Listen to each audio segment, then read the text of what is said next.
What does innovation mean to you? Innovation, I think there's a difference between innovation and innovative.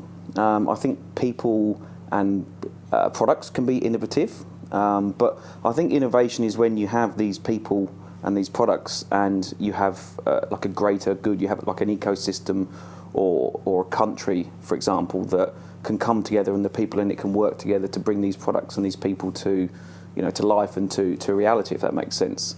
So I think people and products can be innovative, but I think the whole thing together working well is innovation. Tell us a little bit more about your journey as an entrepreneur and how you came to start the CEO magazine in Australia.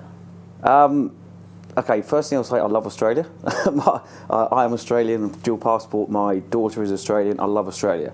When I came to Australia about 10 years ago, I couldn't help thinking it was a little bit behind the times, and there was a lot of opportunity. I saw that as opportunity. There wasn't really a top drawer sort of business magazine that was in the market.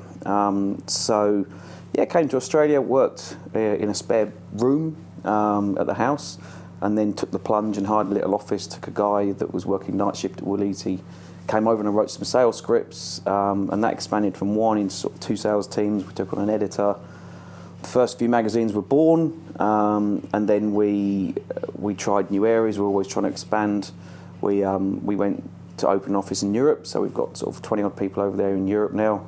And now, as I talk to you right now, we've got the CEO magazine, obviously Australia and New Zealand, but we've got a European edition, as I just mentioned, and also India and Southeast Asia now. What are the most important lessons you've learnt along the journey about launching a publication, and how have you tackled the volatile times? Oh God, probably the most important thing I've learned about launching the publication is probably not to worry about what other people are doing. I think a lot of people can get focused on what their competitors are doing, and worry about what are they doing, what's happening in the marketplace, what are my competitors doing, what can I do. But I think you kind of have to switch off from it and focus on your product and your selling points, and trying to drive your brand to make that the best it possibly can be, and not worrying about what other people are doing, really. Why do you think the publication has continued to be embraced, and what makes taking it into new markets such as India and Asia so appealing? I think it's been continued to be embraced because it's a good quality product, and we never ever stint on any sort of production costs. The product will always be of a high quality, and we will always get really good content in there. So I think the actual product itself is a reason for the success. India and Asia, that's been embraced really, really well because, again, I think people want, we offer a platform when CEOs can tell their story, to a global audience now. And I think having that platform where we can say to CEOs and companies, come and tell your story, plus coupled with the good content, I think that's kind of like helped us, really well. With print media facing a decline worldwide, what other opportunities besides those online are you investigating to make sure that the CEO magazine continues to have presence? I love it, the fact print media is declining worldwide. It's fantastic. We've had a couple of our competitors have stopped printing magazines, and the way I look at it is if the competition are not printing, then we have less competition. It's quite simple. So we will always produce a hard copy publication, and as I mentioned, because the quality is good and the content's good, people keep it.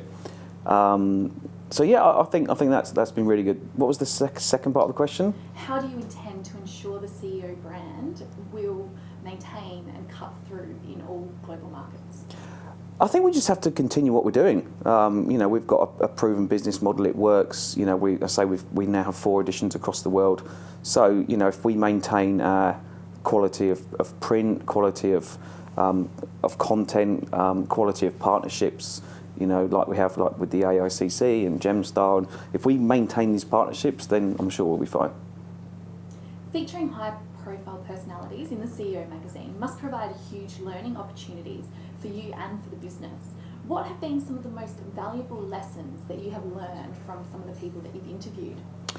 We've obviously interviewed some like you say, some very, very high-profile people around the world, and I think they all have the same kind of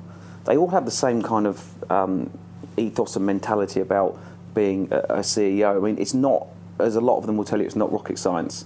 You know, they talk about honesty and transparency and basically empowering others to do the job. They always say that if the staff that you've got working for you are better at their jobs than you are of yours, then it makes yours easier. So they always tell the same sort of story about how to get the best out of the people you have and trying to make them work for the brand.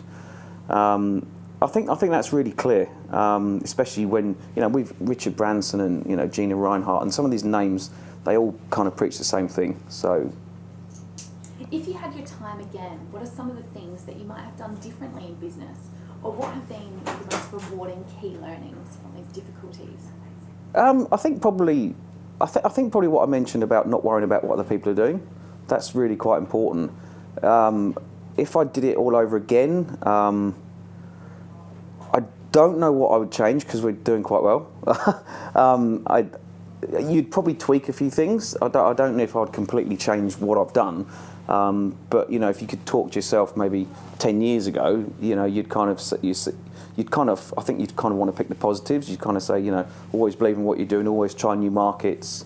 You know, I really want to keep going forward. Like, try this, let's try that, let's do that. But I think you'd kind of tell yourself, you have to listen to other people, of course. But if you truly believe in what you're doing is right, then you have to do it. So I don't think I'd change much. I'd kind of reinforce what I've done is being right.